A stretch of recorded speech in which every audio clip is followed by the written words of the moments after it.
Akashdeep Howladar. He's from Assam, Guwahati. His highest qualification is MSc Electronic Science, Electronic System Design, Coventry University, United Kingdom.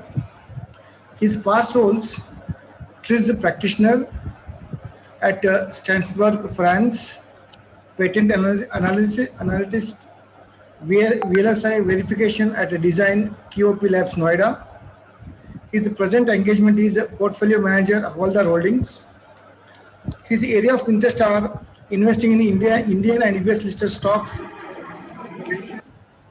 valuing, mentoring Indian startups and unlisted business, incorporating G Suite for business process automation, leverage artificial intelligence for improved portfolio hedging strategies, book publishing and creative workshop facilitation using digital whiteboard tools.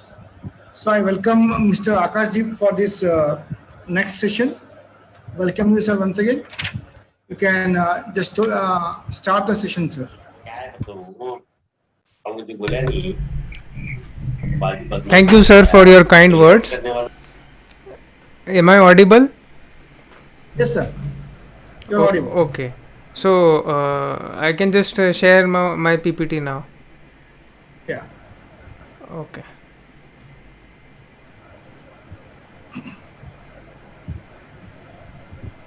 Is it visible?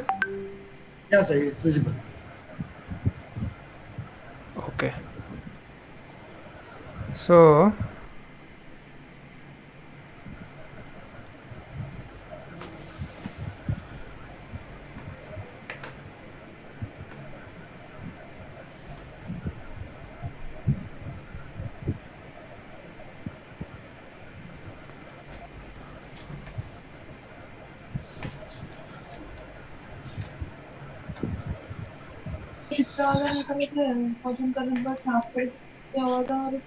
requesting other participants to mute themselves. I request all other participants to mute your mic, please. The session is about to start. Today we were fortunate enough to learn from Dr. Borkar and his experience on the kind of importance that patents have, and we were also able to learn from Biholaji on the impact of design thinking and how it makes us more humane, more empathized, and more concerned about the market we are trying to address. And I have had the good fortune, and I thank Poojya Doddappa Institute for giving me this opportunity to express shed some light on this huge ocean and vast topic of startup financing. And without further ado, I would like all of you to just consider this question: why should there even be this? It's understandable that this is a session on patents, and even that design thinking is related. But then, what kind of expectation or what kind of thoughts do you feel that having a finance session could, impact this session, this whole STTP? Actually, the point is, anything we do, there's always going to be some requirement for finance. So this is actually something that we need to look at, and more often than not, the esteemed faculties and professors and mentors who are joining this, they would like their innovations and their creativity to come out in the form of patent, but then ultimately that patent will be commercialized through a startup.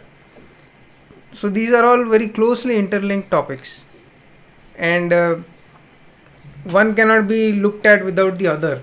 They are also really closely linked.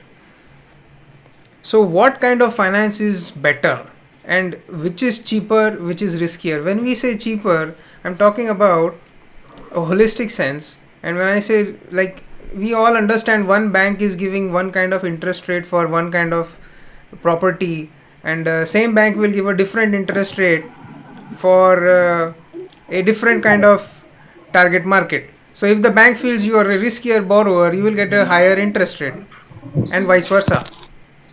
Requesting the participants to mute themselves, please. And when I mean riskier, so what is it? What is risky? Is it risky to owe somebody money, or is it risky to give away your control of your company? That is what I'm trying to have you think about. So,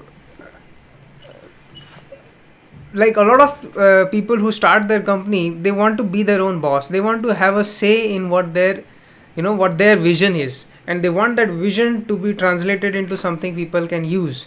And this authority, or this willingness to translate your vision into something that benefits others, this itself is impacted basis how much the controlling rights you have over your baby, because your startup is no different than a baby. When it is starting, it is very vulnerable.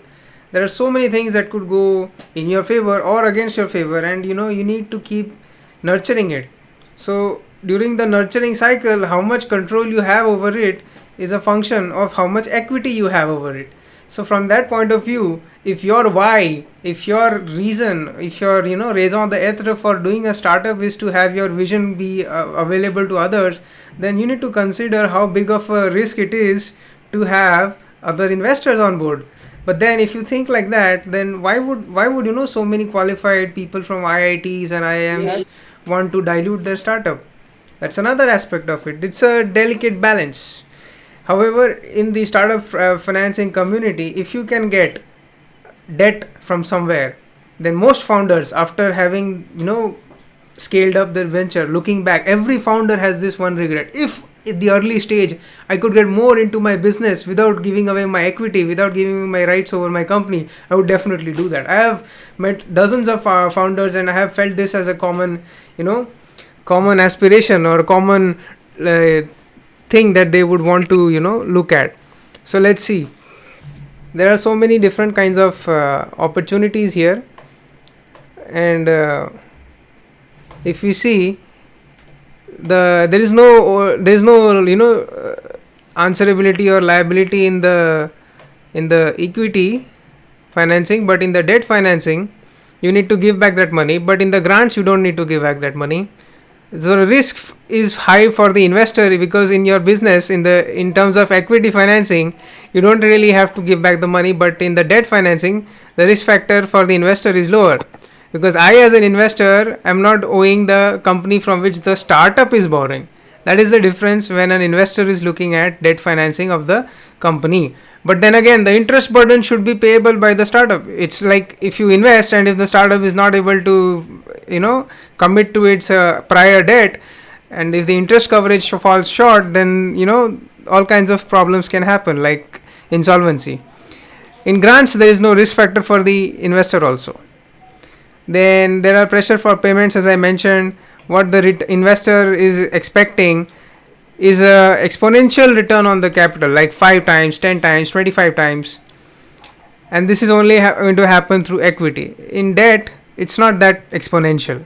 There are investors who lend money against shares, and these investors will only get the agreed upon interest payment. So what are the different sources for getting equity? There are angel investments, crowdfunding, friends and family, and so on. And then there are various banks, financial institutions which will give you loans. And then there are some state government schemes, central government schemes, some corporate challenges where you can get the grants.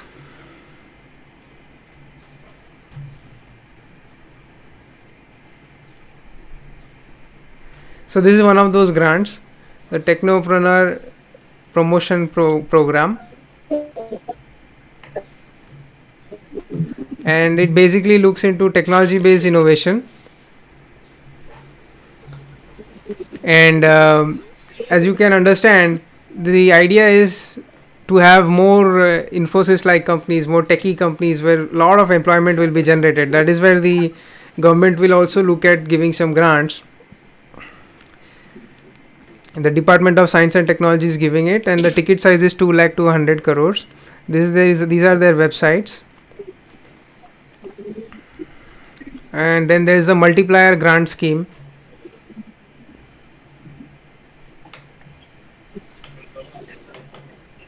under this scheme you will get the grant from the DEITY, Department of Electronics Information Technology, and it can be up to a maximum of 2 crores for 2 years. Now it's going to extend from 30, like there's all kinds of these changes happening to these grants. So the applicants have to go back to the ministry portal, and so the links are in this presentation. You can check what are the current status and what is the current phases of funding. Then there is NASSCOM, which is the apex software association body in our country, and here the current offering from NASSCOM is something like a startup kit. And the point is, if you get a government grant, you just get some amount of money. But if you get this startup kit from NASSCOM, then you're getting this kind of this kind of a comprehensive support from various other players in the industry.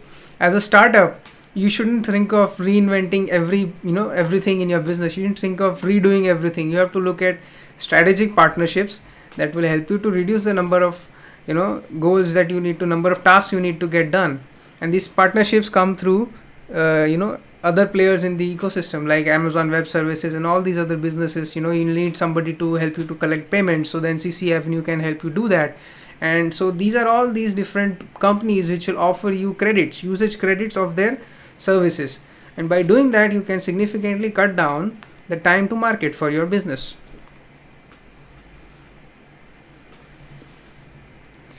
Unlimited India is a what we call as a accelerator, and their focus is on the early stage businesses 0 to 5 years old. They also extend their purview to NGOs and social enterprises. They work across sectors, and their program is to their approach is pretty hands-on, pretty customized according to the businesses, and they can support you up to 4 years. So this is kind of how their workflow looks like, and this image is from their website. The website is linked here. So you can see when they are accepting the next round of applications under their incubator there. So this is a different kind of and I just put this here so that you can keep yourself, keep an eye out for these kinds of problem specific grants. So for example, Ryerson University has this grant on the human papilloma virus, and in order to do that, they are looking at running these tests on certain villages, and for that they are looking for startups or other kinds of partners who can facilitate in the whole process. So it can differ from domain to domain, and these same grants may not be available all throughout the year, and so on and so forth. But one needs to have the mind open where you can get any kind of funding, any kind of support without diluting your equity first. Tax exemptions under Startup India. So the success of all these unicorns like Zoho and Flipkart and so on have prompted the government to look at what are the needs and how can they incentivize more and more startups, because we don't have enough jobs for so many of our fellow citizens, and we need to help the citizens to stand up on their own feet, and that's what the government is prioritizing. So these are all different kinds of competitive tax exemptions that the Department of Industrial Promotion has put forward. These sections, these benefits are revised in different budgets. So since 2016, there is this possibility to get under Section 80 IAC for a period of total 3 years within a block of 10 years, where you can get 100% tax rebate on its profit. So this is typically more strategically used when the startup is at the stage where it can go and take IPO. So pre-IPO, if you can get this kind of 100% tax rebate on your profits for 3 consecutive years, then you can show a significant boost in your income. However, as per good accounting practices, you need to disclose that the tax rebate has been applied. However, it still makes you very lucrative for the IPO stage investors. Exemptions from tax on long-term capital gains. So this is under section 54 EE, and this LTCG is made for the investors. And so investors are also like, having so much fear in the market that, okay, this is an unlisted company, and what if, what if something goes against me, and so on. And that is why, in order to further make this more lucrative, you get these kinds of exemptions from the long-term capital gains also, further to make it like internationally competitive. Indian startups should have a framework where they are as competitive as Singapore startups or other jurisdiction startups. With that in mind, this is offered by the government, so that you can go and secure fundraising, and your investors, angel investors, venture capitalists can, see that their investment is going to the growth of the company. Then there are certain rebates on startup filing fees, fast tracking startup patent applications. Since we have heard the detailed view of patents and stuff from Borkar sir, I will skip over this now. But yeah, depending on the technical involvement and the advantage of patents, you can really consider this in your startup. Now, whose money is the best money for a startup? It is the customers' funds, your customers' spending. And that is why in the startup community, wherever they see that revenue is expanding, whether it be increasing number of users, and at the same time the ad spend is decreasing, that is what the investors are always looking for. So that when you have more users, you can always keep sending them Diwali offers, Holi offers, some or the other festival comes around in India, and some or the other reason to purchase is always there. And that is what how often can you have your customers buy from you, existing customers buy from you. And this is common in subscription. Now even in Amazon, you can see that you can subscribe for some dal, atta, and all these regular staples, and you get even more offers from Amazon in terms of discounts. And this is pretty much what a VC is looking for. The purposes of debt that are available to startups: export credit, fund-based facilities, non-fund-based facilities. So these are all various kinds of debt that you may look at, but I would suggest that you have something on your business, some kind of product market fit before you go out looking for debt, because giving debt to startups is still a very niche and very limited number of lenders out there.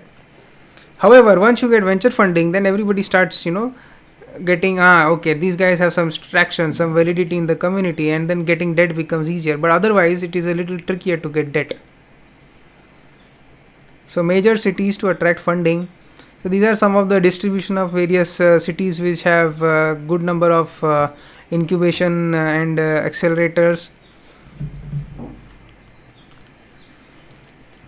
So as of 19, these are some of the details I found from NASSCOM, and as per the reports, we have had a 12 to 15% year-on-year increase in startups, and in 2019 alone 1300 new startups had added, of which we have 7 unicorns. What is a unicorn? $1 billion plus company. And what does $1 billion mean? It means somewhere in the range of excess of 7,000 crores of revenue. That's a pretty notable number. Total funding received by startups in 2019 is about $4.4 billion. This is the investments done from various venture and other sources. And deep tech is the confluence of Internet of Things, then all these other businesses, all these other technologies like cloud computing, Bitcoin, deep learning. These are all under deep tech. And India is one of the, cradles of deep tech. A lot of businesses that are looking to incorporate deep tech into their firms are trying to have strategic partnerships with Indian businesses. So the number of incubators is also increased, and the number of jobs that are created have also increased in the startup section space. So these are the various kinds of fundraising typically which you can see if you keep hearing these terms often in the news. And let's look more into what are these actually.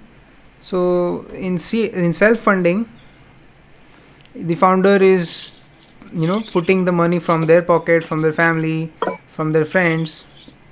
And here you are trying to have people who trust you back you, so that at the very onset you don't have to look too hard, too far, and you have something to take you off the ground. Then there is seed capital, something to further make your business's prototype refined. And seed capital is risky, and the idea in the seed stage is to get a lead investor who can make your case for the subsequent rounds of funding. Funds raised to make yourself more market oriented. So that's called product market fit, where your offering is getting more and more relevant to the target market. Startup funding levels, venture funding. So venture capitalists are businesses where high net worth individuals will put money so that you can have a share in the upcoming latest technology startups. So this can have multiple rounds of funding. The first stage of funding is basically to have more of your reach increase, to have your marketing become more performance oriented, and to get new regions to grow your business. The subsequent round of funding, series B, is when the business has found its relevant market and it wants to add on to that existing user base, expand further. An example of this would be like when Amazon had started, Jeff Bezos did not have the capacity to sell everything that he's selling today, and so he targeted just one category, that is books. Because books are so diverse, there's fiction, there's non-fiction, there's cookbooks, there's textbooks, so there are so many wide kinds of books, and if he can deliver on that alone, on books alone, then the probability of the business model scaling to other areas is very high. So that's pretty much how it is. From series B, then he had to raise further rounds of funding so that he can have the platform cater to toys, and then something else, and then some other product category. Series C need not be the last stage of funding, and some cases it might be, depends on the market you're addressing. And private equity tends to come in when your startup has achieved a certain stability milestone, and it wants to go ahead and get listed on the stock exchanges. So then they assist you in the price discovery for the stock exchanges, and they do the investment banking operations and the kind of SEBI reporting requirements that are necessary and all. That's where the PE firms come in. Now series C can be followed by D, E, F, depending on how large a market you're trying to address, and depending on the vision of your business. So let's see how VCs and angels are approved under SEBI. So there are category 1 and 3. Minimum tenure is 3 years. Closed-ended fund. The tenure may be extended for a further period of 2 years only when the 2/3 of the unit holders approve of that by value of the investment. Category 2, no minimum tenure is prescribed. Open-ended or closed-ended fund. The tenure may be extended for a further period, depends. Because there is no minimum tenure, it may continue as it is. So this is something that the SEBI has made a distinction for the kind of funds. So why does this happen? Like, why is there a limitation for a fund? So it might be that in a certain business domain, that investor has run out of investable companies. It can entirely be possible. Or the investor wants to, the lead angels, the lead investors of that venture capital fund want to change the scope of their investment, want to do a different kind of business investment.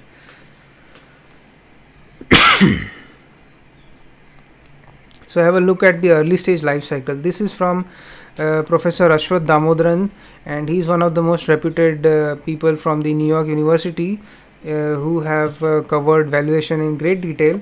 And I would always recommend people who are looking at raising funds to have a look through at his comprehensive web videos. So in this stage you can see ideas like idea companies don't have a product that has hit the market yet. Every business has started as an idea at some point. So there is no question of having any revenue. But as you go on, the revenue increases, and with the increase in revenue, it doesn't happen by itself. You have to put in money, you have to put in effort, you have to listen to your customers, and so there is always a drawdown. You're having several quarters of losses. Amazon had losses for over a decade, and even beyond a decade, after listing also for several years it was filing losses. And sometimes filing losses, even as we have seen in the case of Reliance, is a strategic move by the business. The business is expanding itself, it's increasing its revenues, and also it is increasing losses, because by doing that the business can have a maximum tax write-off. So this is something these startups and corporations have taken an alternate look at how to keep increasing the value of the shares, while at the same time ensuring that the business is having more and more redundancy, more and more development in its own self. This is the formula of equity value today is equal to value at the end of the forecast horizon, n divided by 1 plus target rate of return raised to n. Then a simpler way of looking at it is proportion of equity to new capital provider is equal to the ratio of new capital provided by post money valuation. So early stage life cycle. This is the formula we had seen in the earlier photo. Now let's see how venture capital would look at. The venture capitalist would try to see that is this even going to be $100 million company?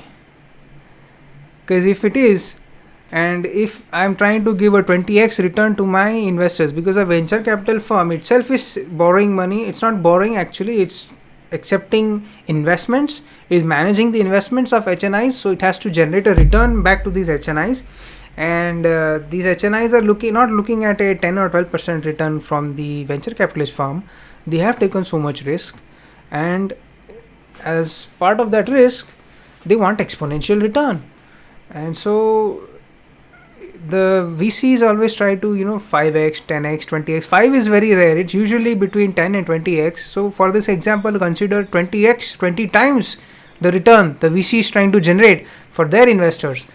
And so then you get a post money valuation of $5 million. Now out of the $5 million, actually how much he is going to invest is about $1 million. So then what is the actual investment? It's about $4 million.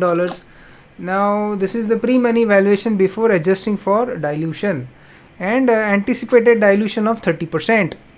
So then that is about 70% left with the founders. So that is what is the pre-money valuation after adjusting for dilution is 2.8 million. Now this is one way to look at startup, one example. The other is this 2010 company called Funding Circle and how they have received funds. So in the angel round they received $1 million. Ticket sizes for angel rounds are in India from $500,000 onwards till whatever. And this $500,000 doesn't happen in one go, it happens over a period of time, several months even, and $500,000 is 3.5 crore roughly. So after the first round of funding, they got a Series A at $4 million and then a Series B at $16 million.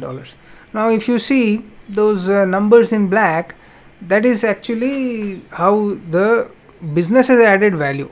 So the startup, after receiving this money, it has added value to it. So even though it received 4 million in funding, the operations and the product market fit and the increasing customers and the target users has led to a valuation of $15 million, 1.5. And then in the Series B, total money is 16 million. So if you add it all together, it's not going to be 68, but this black is the valuation that it has shown to receive this kind of money, so on and so forth. The more the rounds of funding, the more you need to involve various investors, and at the last stage you can see 1, 2, 3, 4, over 5 venture capitalist firms have come together to give this investment.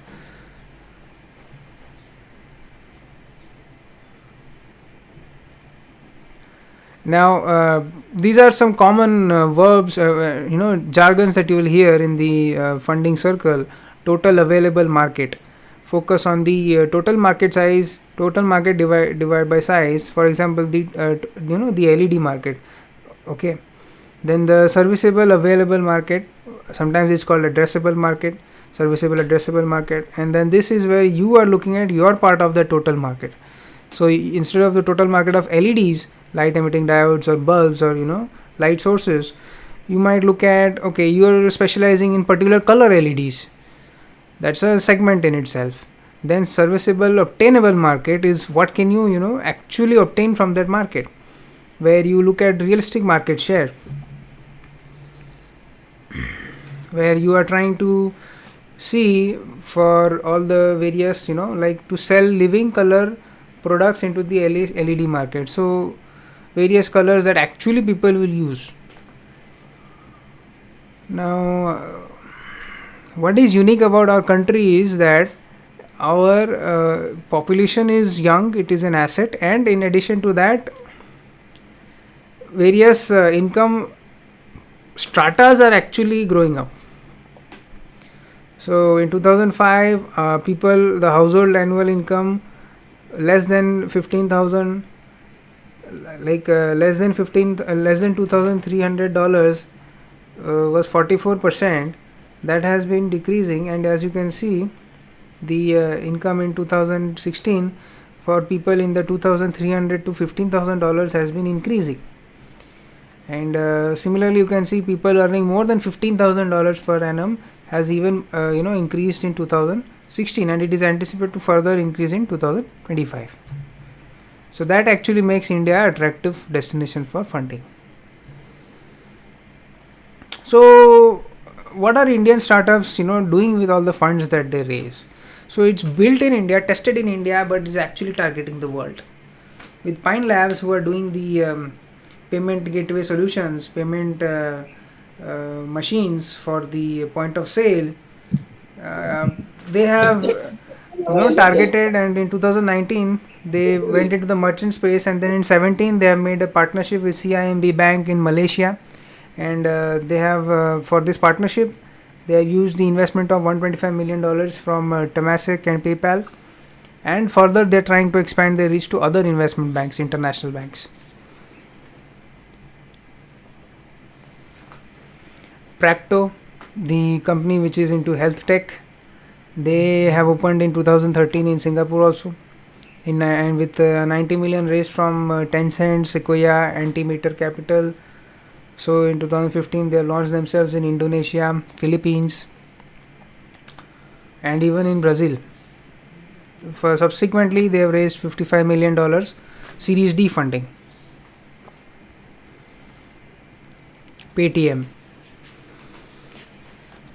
is pretty commonly known now. Everybody is preferring to do Paytm scans, and they are one of the early adopters of text-to-speech technology. So now even the bhaji wala, sabzi wala, who is always having this fear in the back of their mind, कि Paytm हुआ कि नहीं, पैसा आया कि नहीं, then that machine will say loudly, 100 रुपए मिल गए, and they can do that in different languages also, depending on how much depending on the way the company is configuring it.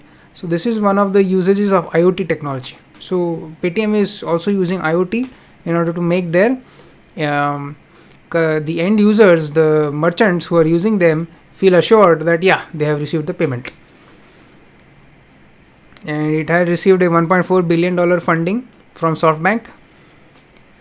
Now Goki is headquartered out of Mumbai, and they're into IoT. They're into fitness solutions, wristbands which have all these health tracking, and they're offering a comprehensive portal where you can get trainings according to the way your body is behaving, how you can improve the parameters of your health.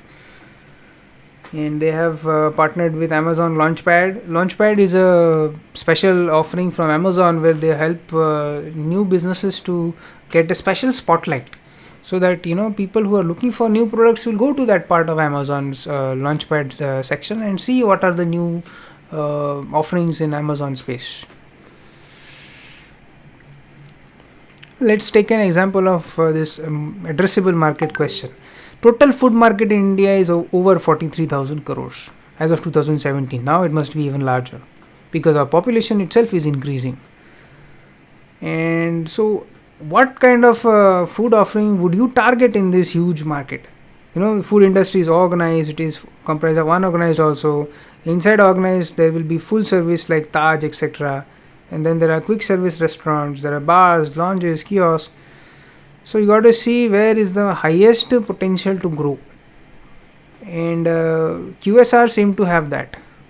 So then, if you choose QSR as your niche, even though the unorganized is pretty large, the growth rate of unorganized is barely 5 to 6%. Whereas in the QSR space, the growth rate is 12 to 16% in the overall market. So that is pretty much where the VCs would like to invest. One of the recent success stories of QSRs out of India is Wow Momo. They have expanded pretty well in the last few years, prompting so many other companies to start into the franchisee space of selling momos. So we would like to understand this small thing. This is, everybody is saying expanding market and exponential growth, and what is the underlying of all of this? So in 1970s, Intel, which was just founded, and there were no robots at that time, and everything was done by hand in the laboratories. That time the production of chips was pretty slow. Same Intel company, but by 1990s, the Moore's law, the doubling of transistors every 18 to 24 months, has enabled automation in such a scale that in the 1990s, internet and personal computing was pretty proliferated in America, pretty thoroughly proliferated. And Jeff Bezos wanted to take advantage of it and wanted to create a mail order business. That's what it was called, this product category, where you order through mail and you get delivery at your home. But he wanted to make the whole thing much faster. Instead of looking up a directory, writing a mail, sending money by check, why not I make everything online, where you can see more, consume more information, and order more stuff. So, and that's where, if there's computers in every household, there's internet in every household, then only can the alternative to ordering by mail, that is ordering by internet, be feasible. And so from 1990s to 2007-8, there was a huge exponential adoption of Amazon. And by 2007-8, there were very few handful of players left in the US market, because a lot of small companies were getting acquired by Amazon or by Walmart and all these other companies. And in 2014-ish, Toyota had invented the first hydrogen fuel powered car, which is an amazing technology. It is more cleaner than lithium technology, electric battery technology. How is it that in 2014 they made the first prototype and still they have not made it rapidly available across different nations? Because the process of having the separation of hydrogen, H2 and O, is a very demanding process. They need specialized and very refined material science substances to do that catalyst conversion. And you cannot get electricity to break it down. Normal dissociation is, or application of heat will generate the splitting of through dissociation you can separate the H2 and O, but that itself requires so much energy that it is not feasible in a car. But they made it possible by using special materials, but those materials are so expensive that the mass manufacturing of the car was not yet feasible even after 8 years. Now we are seeing talks of various companies like Plug Power in America, which has spent over a decade making that technology feasible of breakdown of hydrogen from water. And maybe in the next few years we will see a very strong adoption of hydrogen fuel, whether it will be in generator sets for generating heat or what, I will have to see where they take this first. In 1958, GM was one of the pioneers to make a driverless car, but in 1958 we never saw its commercial adoption because the various challenges it had, like sensor resolution, computing power was too poor. So a lot of use cases the car would not drive properly. And then there is this. If your business is in this area, in this phase, and there is a huge uptick potential, then you become suddenly the darling of investors. So this is something that luck played out for the Bansal brothers. They quit Amazon in 2007ish 8ish to start their own Flipkart, seeing the same confluence that happened for Amazon in 1990s was playing out in India. That is, more and more households were getting internet connection, more and more houses had personal computers. So that's when they started. And in 2015, people saw that if you put it on Amazon, then so many other people also start coming on Amazon, and there is a likelihood that your customers might end up becoming customers of Amazon. So in 2015 onwards, niche market e-commerce was a new category that started taking off, simply to be more resilient against the competition, to keep your customers loyal to you. Why don't you create your own Amazon? That is the whole idea behind Shopify. So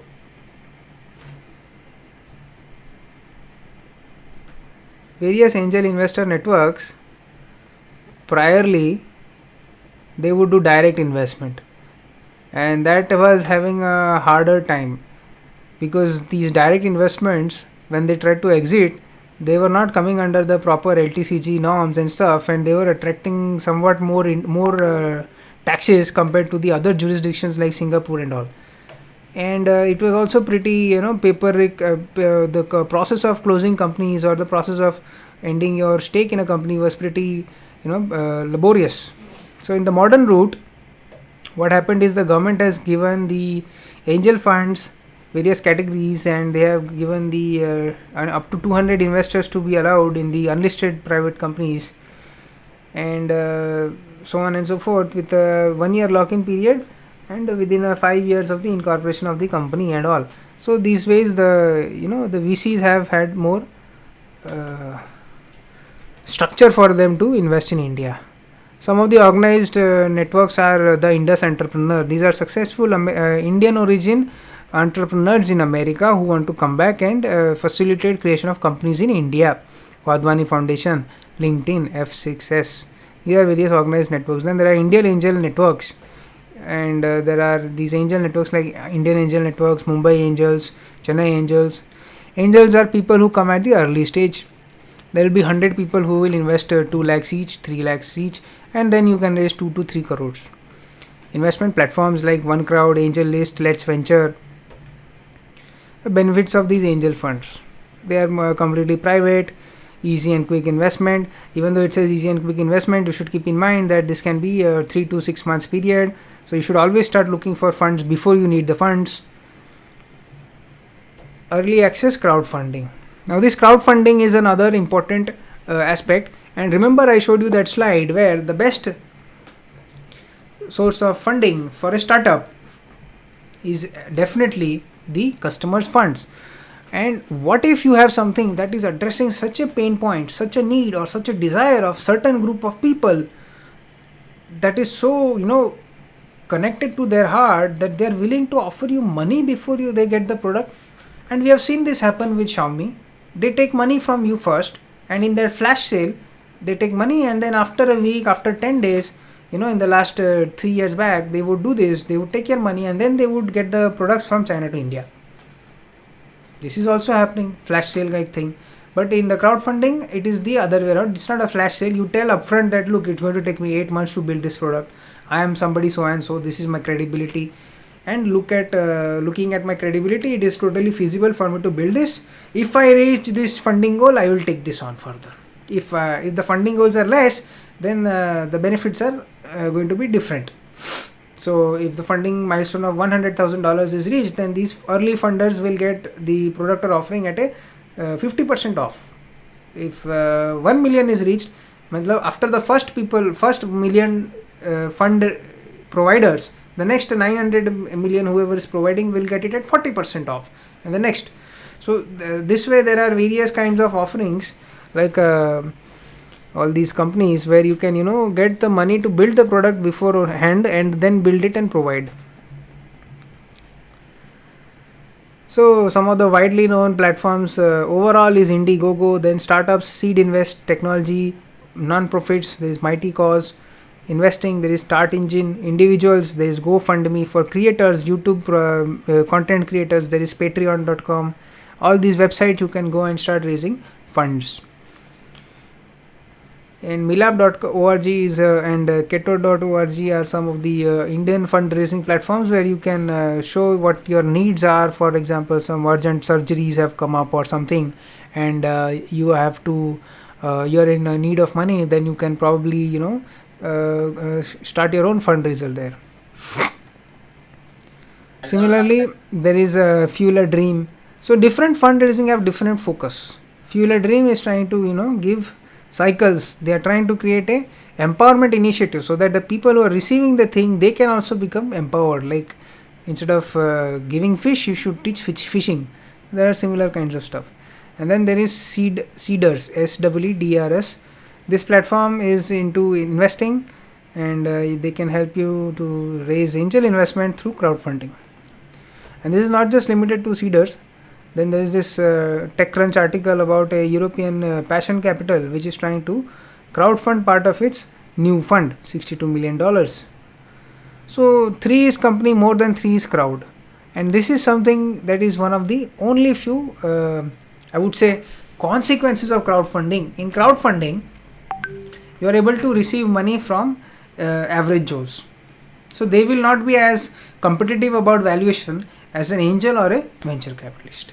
However, don't go to a crowdfunding platform where you have to end up giving away equity. If you are giving away equity, then make sure a lead angel is there, because what happens is, if your equity table, capitalization table is too full of average Joes who are not actually related to your business, but they have suddenly taken your equity, that can be a kind of a red flag for certain kinds of venture capitalists. So overview of angel and VC fundraising process. You go to the investors, then you have to appeal and you have to stand out in front of the investors from the other players in your market segment. Then you have to get a non-disclosure signed, and then you have to maintain the your records properly to clear the due diligence phase. Then you go through a term sheet where this is like a rough agreement where you settle down on the terms agreeable to your entire team and to the investor team, because after signing your shareholder agreement, it is binding, and after signing the shareholder agreement only you get funded. So what are the key phases? Let's look at a little bit. So you connected with the angel, you explained your business model and the investor's interest and commitment. Then you go through the clear due diligence and the valuation process. Then you negotiate the value structure. Then you go through the term sheet, and so on and so forth. Startup is funded. Now the thing is, the story doesn't end once you get funding, because it is not the only round of funding. Generally, after Series A, there is B, there is C, there is D. So in each round of funding, even in Series A, you have to keep having a clear investor relations. You need to keep having dashboards. You need to keep showing that I am achieving this milestone. I deserve this next round of funding. Sweat equity. So sweat equity, SEBI recognizes that you can issue sweat equity. Listed companies will comply with SEBI regulation 2002, whereas unlisted will go ahead with following the ICDR regulation of 2018. And so Companies Act 2013 and Companies Share and Debentures Rules 2014 will look into this. Now let's see Facebook's valuation over time. So Facebook in 2004, they hit million users, and that enabled them to get $500,000 from Peter Thiel. Peter Thiel is one of the iconic early stage investors, and he's one of the most reputed founders of PayPal. and through selling PayPal to eBay early on, he had a pretty hefty sum which he went ahead and reinvested in Silicon Valley. And let's see, next they reached 5.5 million users. This is their milestone, and that enabled them to get a $100 million valuation, wherein they, from the 100 million valuation, they were able to raise $12.7 million from Axel Partners. So you can see that roughly at each stage Facebook had to keep showing that it is growing. For any subsequent round of funding, you need to show that you are succeeding at certain metric, and that is why you are deserving of further investment. Your business is healthy. So in October 2007, when the valuation had reached 15 billion, Microsoft had taken a $240 million stake. So on and so forth. You can see all throughout from 2004 to 2011, image credits to TechCrunch.com, they have continued to raise various money from different sources all the way till their investment. And Goldman Sachs and DST, they were I suppose the investment bankers for them, whereafter I suppose I'm pretty sure they got listed after that. So that is why there is this steep flat line. Actually the share price of Facebook has not been flat, it has been pretty much going up, because it has continued to expand its users. In order to go beyond the 1 billion threshold, after covering North America, Europe and so on, Facebook started to actively understand how to enable internet. In 2016, we hear and we see that there was a lot of opposition to something called as preferential pricing for certain apps. In order to make sure that the internet is fair for all players, a lot of companies came and opposed this Facebook's attempt to get itself into the various Airtel and other internet service providers under a preferential treatment.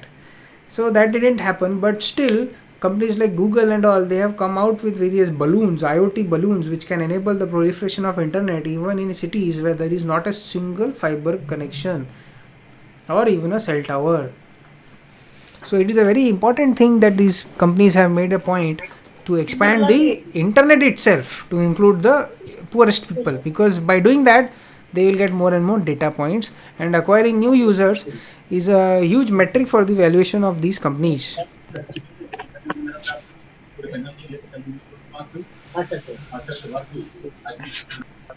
Now let's see what is the impact of the Federal Reserve's economic policy. So what happens is, when the Federal Reserve reduces its interest rate, then investors are driven to go for higher risk because they can borrow cheap. So if you can borrow cheaper, why not put it in a place where your money will compound significantly. So that is why quantitative easing has enabled higher and higher fundraising rounds. So Uber seed round was at $4 million in 2010, and then they got their valuation up to 0.35 billion, then 3.5 billion. So then that's like in 2011 to 2013, in 2 years they were able to have a 10x valuation. So the various rounds of funding we can see is staggering. Each level is much higher and higher. So this is not seen in 2000s and 1990s when Google and Amazon were raising funds. Their pre-IPO valuation was under 200. Fundraising was actually under $200 million. But now it's pretty common to see billion-dollar investments in the unlisted space, simply because of quantitative easing. And Jerome Powell, the Federal Reserve chairperson, has said that till another 3 years they will keep 0% interest rate. So even more money is going to be pumped into the market. So the probability of you having a startup in India getting financed is even higher now, because there is so much surplus of money. Now the travel boom, Airbnb financing journey. So in seed A, Sequoia came on board and they gave them some money. Then Greylock Capital Series A. So you can see this is barely under 10 million, this whole seed and Series A. And then Series B, Anderson, Horowitz and DST Global. So on and so forth. So up to 50 the journey of valuation is going on, and then they had this IPO. So what is the point of showing you this? So the Sequoia Capital, which they had come in for $1,000 investment, they have generated a humongous return. Look, for $1,000, tentatively they have generated $12.4 million. All this is only possible in startup space. Now, what is an idea worth? Because ultimately startups are all ideas, and so we can see this from the image here, that the proportion of intangible assets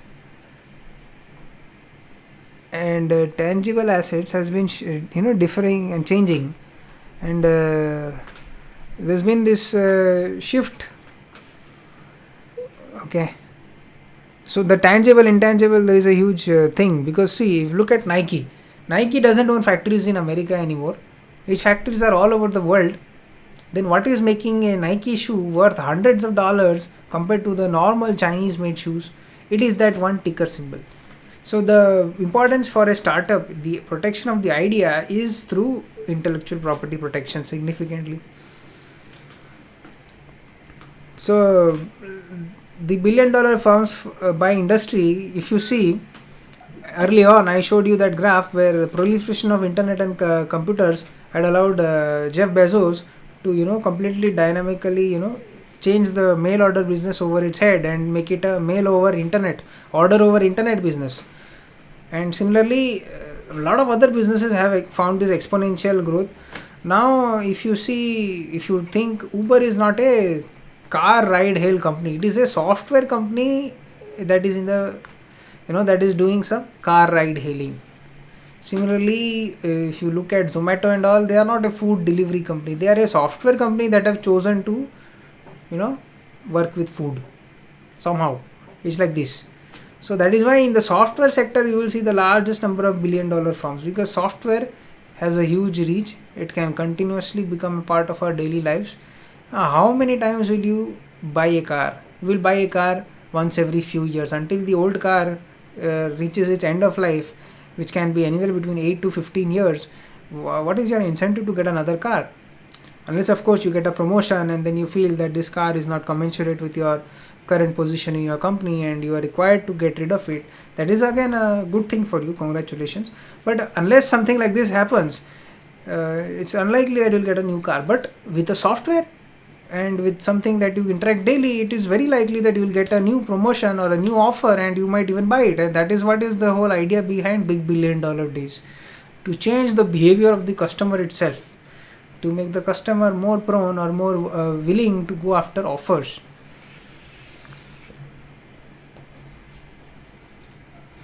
So here are some of the patents of these companies, because patents, trademarks, these are all one of the metrics by which startups are valued.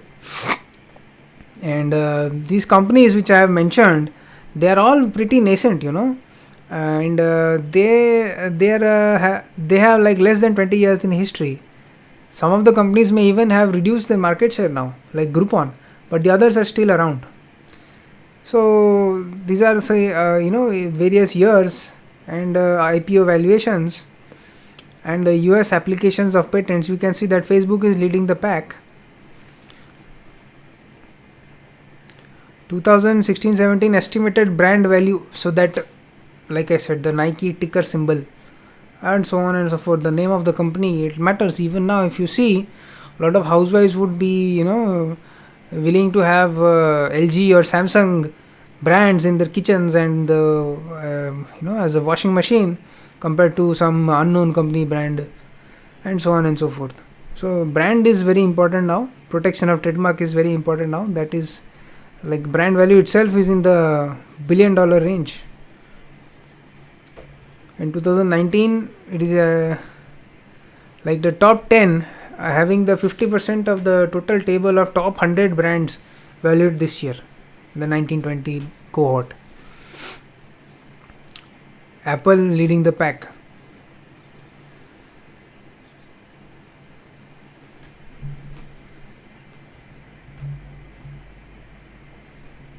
So 2020 has had an impact on valuations. This is a report from 100x VC from Sanjay Mehta sir's company, and here we can see that valuation, the same company is now being valued at a lesser multiple, lesser number by the investors, or everybody is trying to hedge their risk.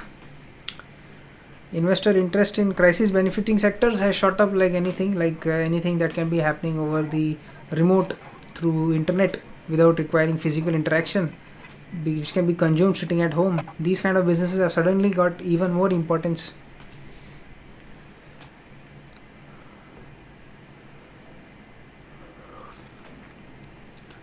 So you can see here what sectors have VCs funded: healthcare, edtech, agritech, media, other industries. We can see that healthcare has suddenly, become the only place where VCs would like to fund first, then edtech.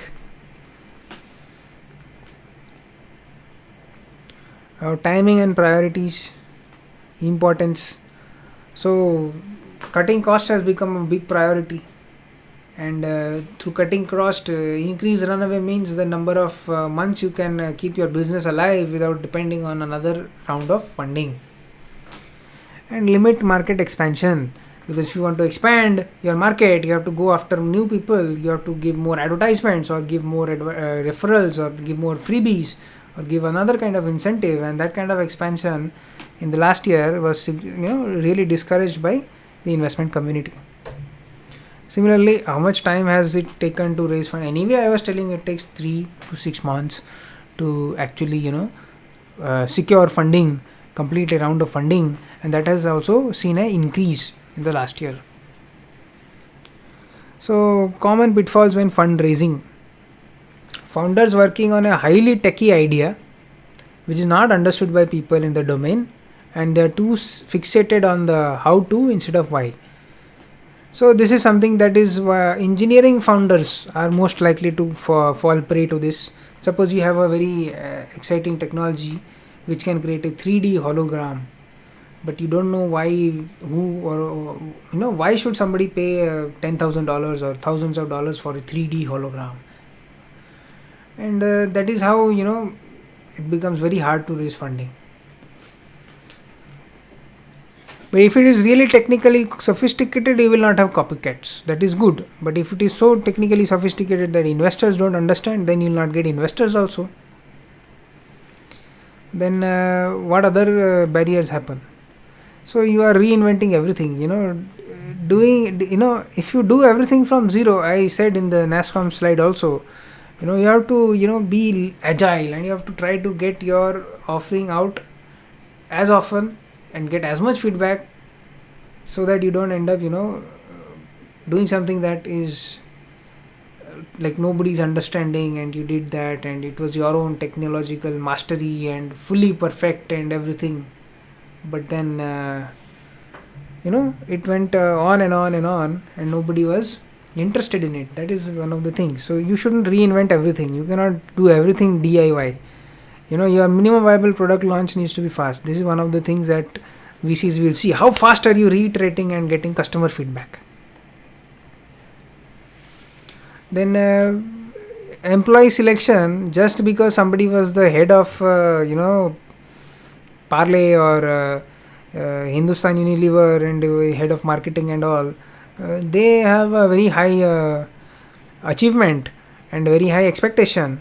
But they may also be seniors in life who have had a lot of commitments, who have had health constraints. So are you sure that they will be able to work the demanding hours in your startup? So the founding team can make or break a startup. Overfunded, under-delivered. So if you raise capital, it has to go hand in hand with building value. So more money is comparable to more ammunition, but then you got to make sure that ammunition is deployed into something worthwhile, that fuel is deployed into something worthwhile. Having fuel and not using it means then you're in a tricky situation. And having too much money can, not too much, but having much more than you actually need, gives you this kal kar lenge kind of relaxed attitude maybe. It reduces the urgency of the team.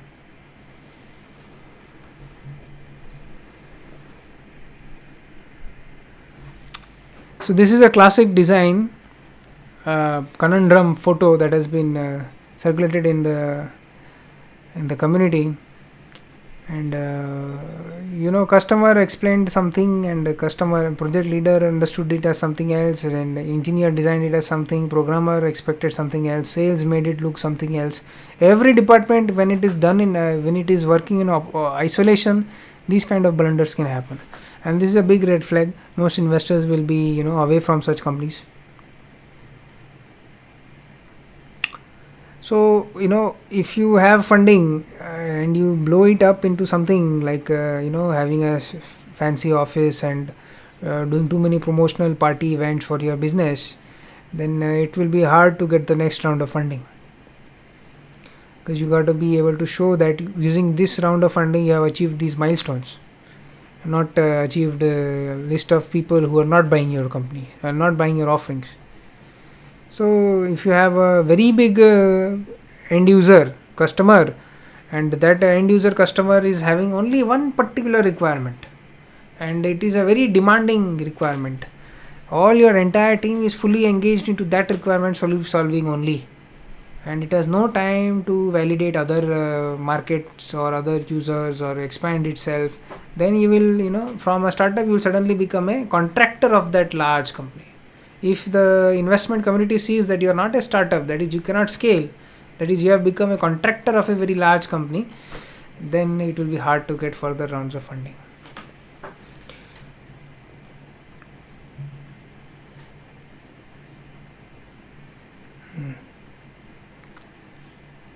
So some degree of charisma is needed, some kind of heroism in the founder is needed, so that when you're on the stage and like Steve Jobs, and when you're doing your product conference meetings and investor relations meetings, you can charm people. But if you are like not able to delegate, then there is a limit to how much you can do by yourself on a 24/7 basis. And it's not like they are investing in a film star, it's not like that, they are investing in a limited company. So the limited company by definition will outlive all the founders, and that is why there is an importance given to how much the founder is able to delegate, to create a culture of learning, to create a culture of growth for the employees, so that there is somebody in the company who will take the company forward in the event that the founder is not able to.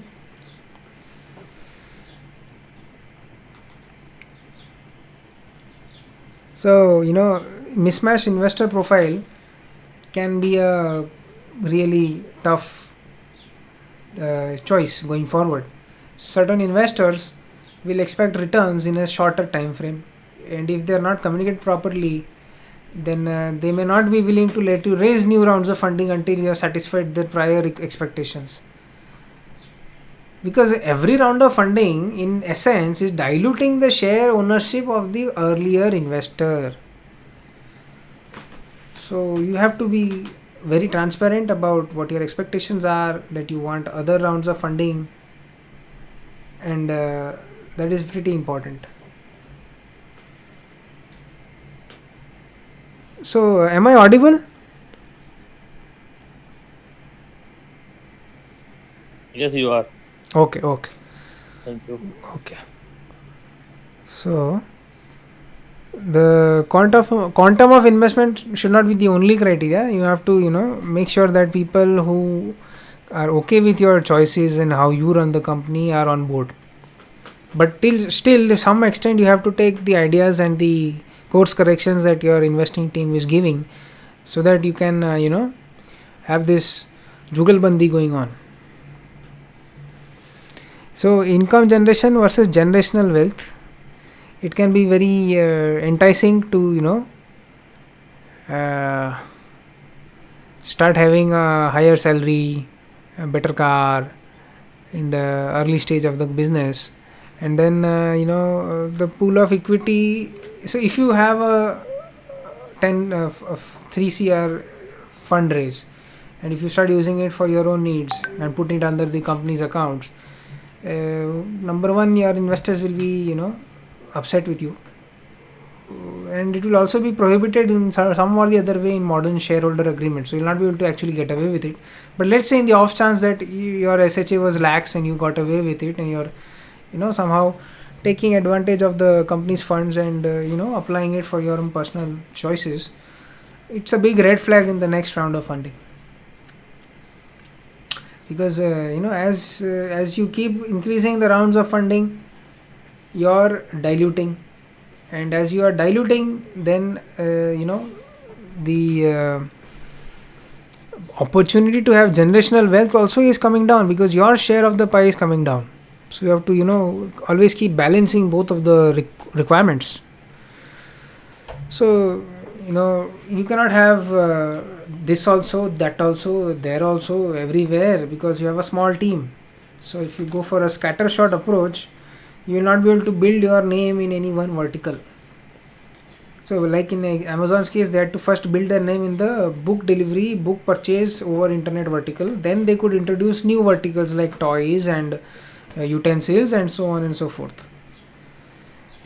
So if you could blindly copy a large MNC and generate multiple strategic business units, then it's a red flag. Now, true fans will stick with the startup even when there are some issues in your product. And so if you try too many things at once and you burn through all your capital without achieving significant product market fit and finding those true fans for that offering of yours, then you're going to end up like the many companies which have closed down. But surprisingly, Zerodha is worth mentioning. It is one of the few companies which have managed to grow themselves into the $1 billion valuation through their own funding without further needing any external investors. That is called organic growth or bootstrapping.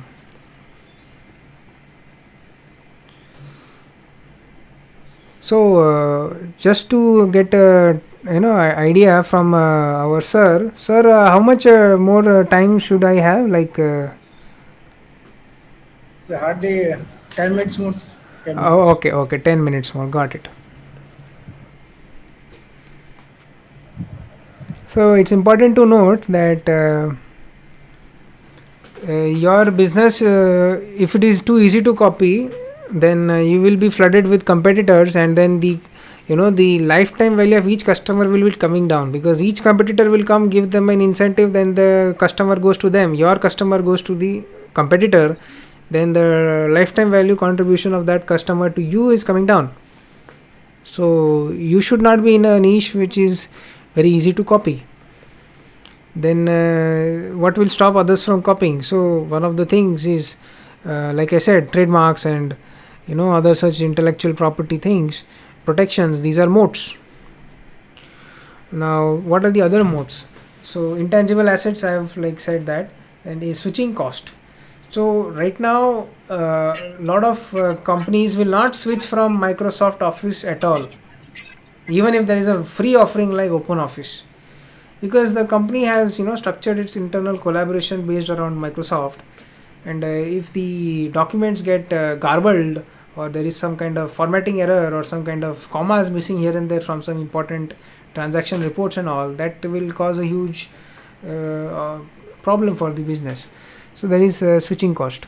Now in this table, if there are more than 3, then you have a strong moat. It is a wide moat. If less than 3, then it's a narrow moat. So there can be other such parameters of your zone, other such unique propositions that will help you to keep widening your moat. So then network effect, we all are on Facebook and WhatsApp, and even now recently we were seeing somebody said that WhatsApp is bad and there are these vulnerabilities, and suddenly everybody was getting message to switch over to Signal. But how many of us actually went to Signal? And of the people who went to Signal, for example, I went to Signal to test how it is, but I didn't find any, or not many of my contacts had switched to Signal. So I was still predominantly using WhatsApp. That is an example of network effect. cost advantages. So no matter how much we say that sometimes we are willing to pay a premium, we as Indians always try to see where we get the most value for money. So a lot of us will always prefer to first have a freemium offering, test it out as much as possible, then we will think of going for the premium version. Scale. So no matter it's a integral part of your ability to expand. Even if you have the largest TAM and the greatest serviceable addressable market, and of that your serviceable obtainable market is also super huge, if you never scale to that level, then all of that will remain as a paper plan on your business will just remain a plan on paper.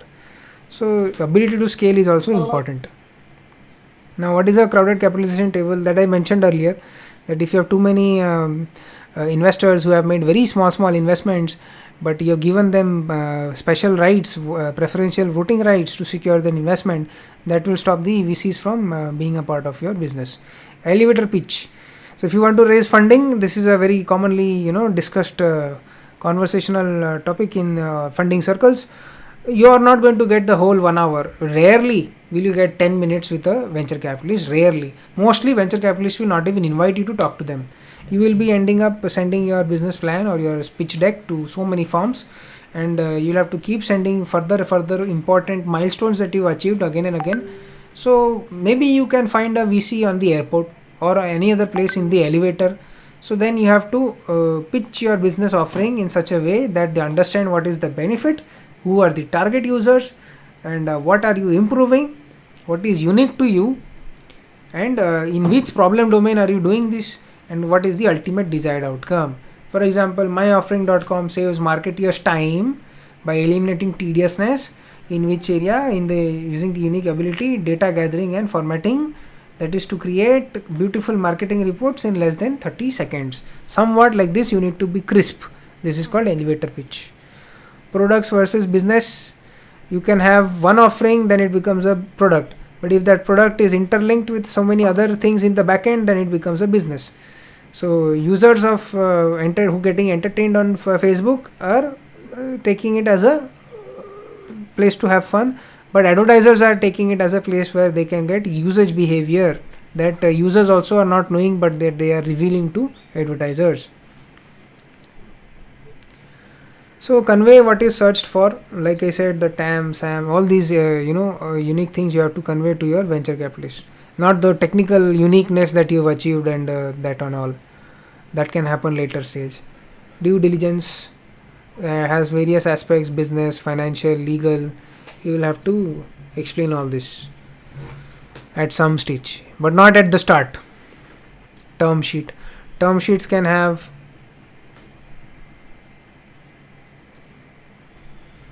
So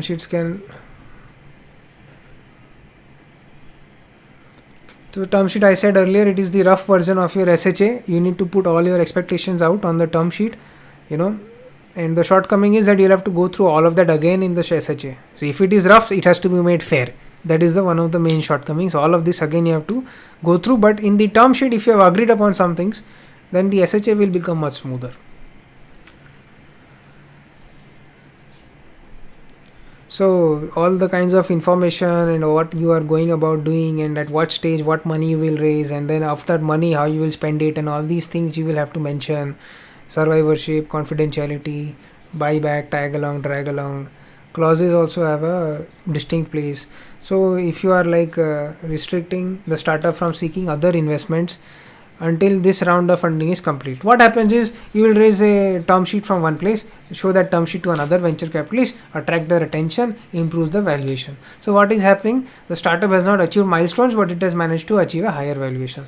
So the investor committee is also smart. So they have made these all kinds of exclusivity rights, that if you are in talks with one investor, then you have to finish the round of funding, then you can go ahead and if the investors see that you have achieved milestones, get a new round of funding.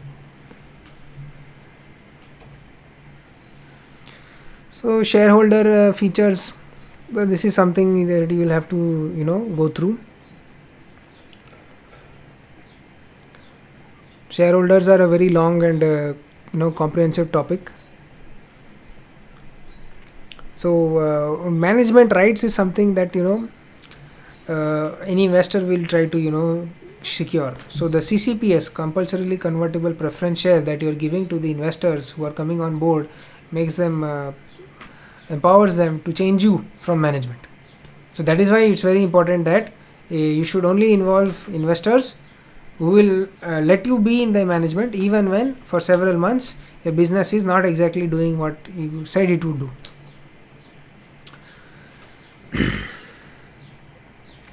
Tag along rights. This is like when an investor holds 75% while investor B holds 25%. If A sells his or her shares, remaining 25% of the shares could lose value. So investor B would also end up losing money. So this is to protect the minority right holders. So investor B will also try to get the same deal, the same when the A is exiting, B will also try to exit. Drag along rights. So this is the other way around. So if 51% is owned by a company's investor, then that investor sees that it wants to take an exit. Then at the time they have the right to have you also come along, make you also exit the company as a minority holder. This is the one of the most important documents that anybody who wants to raise funding should go through. It is offered by 100x VC Sri Sanjay Mehta ji, and here you will see all the further details on dissolution, termination, lock-in. You will have to consider these aspects for your business when you are out to raise funds, and you should go through this link and understand it. So why are these definitions again kept separately? Isn't it English language? Why do we need to again sit and define it? Isn't it all just mentioned once? Why repeat it as a definition? Because if you don't define who is the shareholder, who is the investors, or what are the rights of certain people, then it is possible that you might end up getting some kind of trouble going forward. So in order to protect your rights, you need to define who those rights are applicable to.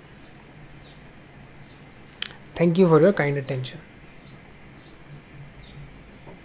So this covers today's topic. Any questions, please? If anybody is having a question, you can ask Akashdeep sir.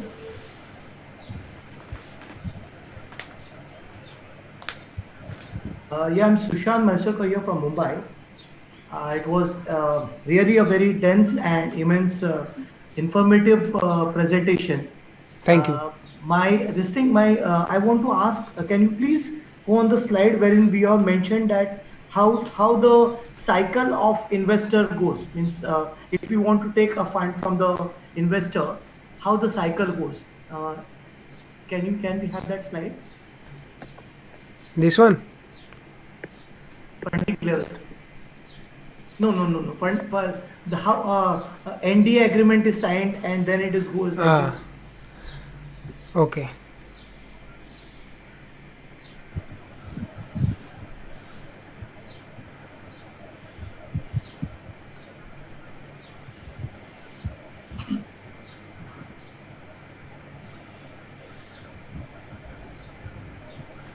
I think before the squared equality key phase, before the key phase, 32, slide number 32.